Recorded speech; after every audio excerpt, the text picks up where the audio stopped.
चुनाव आयोग ने इलेक्शन की तिथि घोषित कर दी है।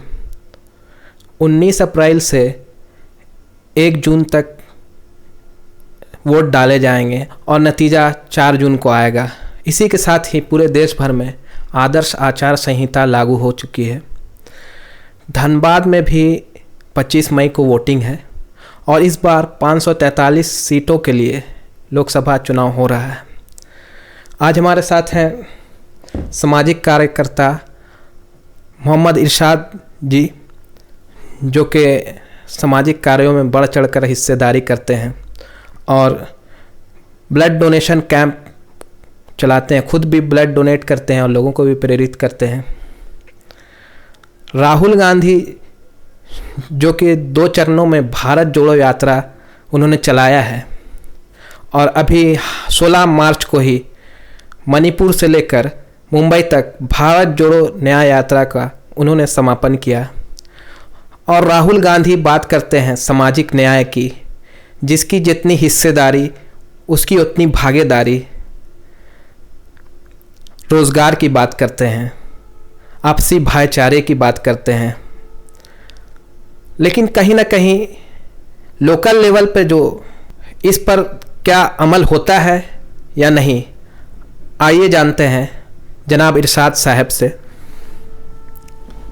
मेरा नाम मोहम्मद इरशाद और हम यहाँ पर देखते हैं कि लोकल में कोई ऐसे पॉलिटिकल्स नहीं हैं जो हम लोगों के बीच आकर हम लोगों की किसी बात को सुने। आए दिन बहुत सारा मसला आता है, जैसे कि स्वास्थ्य को लेकर आता है, शिक्षा को लेकर आता है या रोज़गार को लेकर आता है। सबसे बड़ा मुद्दा बेरोज़गारी है। आज राहुल गांधी जो भारत जोड़ो न्याय यात्रा निकाले, वो इसलिए निकाले कि देश में अमन चैन हो, लेकिन आज यहाँ पर देखा कुछ और जा रहा है। होता है कि लोकल लेवल में कोई ऐसे पॉलिटिकल हमारे नहीं हैं जो हमारी बात को रख सकें, सही तरीके से रख सकें। हमारी जो भागीदारी है उस हिसाब से हमें कुछ भी नहीं मिल रहा है और आए दिन ऐसा देखा जाता है कि बेरोज़गारी की वजह से कुछ लोग सुसाइड कर रहे हैं और इतना जो निजी कंपनी और जो प्राइवेट कंपनी और जो सरकारी कंपनी है उसमें भी हम लोगों का जो आज यंग है, जो यंग लड़का लोग है, उसे कोई ना रोज़गार मिल रहा है और ना ही कोई ऐसे लोग हैं जो उनको रोज़गार दिलाने के लिए आगे आ रहे हैं। तो ये सबसे बड़ा मुद्दा है हमारे शहर के लिए। और आए दिन अभी देखा जा रहा है कि जब चुनाव का ये तिथि तय हुआ है तब से कुछ लोग एक्टिव हुए हैं। बाकी 5 साल कहाँ थे? 5 साल से अभी जो 5 साल बीत गया, उस वक्त में जब चुनाव करीब था तब फिर चुनाव के वक्त में आकर हर घर घर में मिले। उसके चुनाव का रिजल्ट आने के बाद से आज तक कोई भी ऐसे पॉलिटिकल नहीं है जो हमारे एरिया में एंट्री किए हों। पानी है, आपको पानी है, साफ़ सफाई है, किसी भी चीज़ में कोई संलिप्तता नहीं है कोई भी लोकल पॉलिटिकल्स में। तो कांग्रेस का तो सबसे बड़ा ये मुद्दा है कि बूथ लेवल पे कोई है ही नहीं वैसे जो बूथ लेवल उनका ये देख सके कि बूथ लेवल पे आज जितना % हमको वोटिंग होना चाहिए उतना हो रहा है कि नहीं। जो भी है वो अपना समझ रहे हैं कि हम मतलब कि हायर किया हुआ एक ओहदा ले रहे हैं और अपना प्राइवेट लिमिटेड कंपनी की तरह उसको चला रहे हैं। तो इस पे सबसे ज़्यादा गौर करना चाहिए आला कमान को कि आखिर ऐसा क्यों हो रहा है कि लोकल लेवल पे हमें वोट नहीं मिल रहा है। बूथ स्तर पे तो वोट मिलना चाहिए ना। अगर इतने कार्यकर्ता हैं, इतने को आपने जो अलग अलग हिस्से में जो कोई भी कांग्रेस के लीडर हैं उनका बूथ स्तर पे क्या वजूद है, ये देखना सबसे पहला आला कमान का ये सबसे पहला ये है दायित्व है कि उसे देखें। हम लोग यहाँ पर जो 75% देने का हेमंत सोरेन ने ये वादा किया था कि 75% आप लोगों को ये मिलेगा, रोज़गार है या किसी भी चीज़ में संलिप्तता है, तो अभी तक तो नहीं देखा गया कि हमें कुछ ऐसा मिला। पब्लिक चाहती है कि जो नेता हो वो हमारे बीच का हो, इस पर क्या कहेंगे? देखिए, जो हमारे यहाँ रहा ही नहीं, जो हमारे यहाँ के किसी चीज़ को जानता ही नहीं है, अगर उसे आप बुला लेते हैं, उसे किसी स्तर पे आप टिकट दे देते हैं, तो क्या आपको लगता है कि वो चुनाव जीत जाएंगे?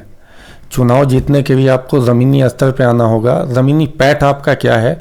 सबसे पहला मुद्दा तो ये है कि आपका ज़मीनी पैठ क्या है, आपको लोग यहाँ जानते कितना है, आप कहाँ से आए हैं ये हम नहीं जानते हैं, आप मेरे लिए क्या करेंगे ये हम नहीं जानते हैं।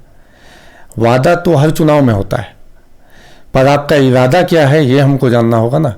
इरादा तो उसी का हम जान पाएंगे जो हमारे बीच का है, जो हमारे बीच आएंगे, हमारे मुद्दे को सुनेंगे, जो सदन में हमारे मुद्दे को उठाएंगे।